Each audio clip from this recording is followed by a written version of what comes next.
નમસ્કાર દર્શક મિત્રો, આપ જોઈ રહ્યા છો the times of Mahisagar news. વીરપુરમાં લગ્ન પ્રસંગમાં આવેલ 27 વર્ષથી વોન્ટેડ આરોપી પકડાયો. ભાણેજના લગ્નમાં આવ્યો હોવાની બાતમી મળતા વીરપુર પોલીસે વોચ રાખતા પકડી પાડ્યો. વીરપુરમાં છેલ્લા 27 વર્ષથી વોન્ટેડ અપહરણના આરોપીને વીરપુર પોલીસે પકડી પાડ્યો. આ શખ્સ તેની ભાણેજના લગ્નમાં મામા માયરામાં બેસાડવા આવ્યો હોવાની બાતમી પોલીસને મળી હતી. આ અંગે પોલીસે તેની સામે આગળની કાર્યવાહી હાથ ધરી હતી.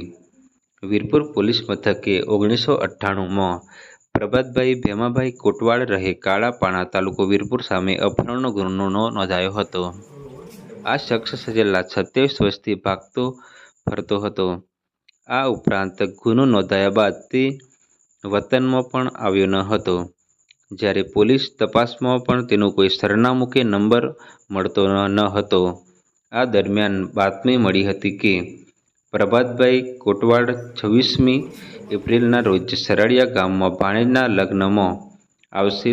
તેમના સમાજમાં કન્યાને તેના મામા ચોરીમાં બેસાડતા હોવાનો રિવાજ છે, આથી લગ્નમાં આવે તેવી પૂરી સંભાવના છે.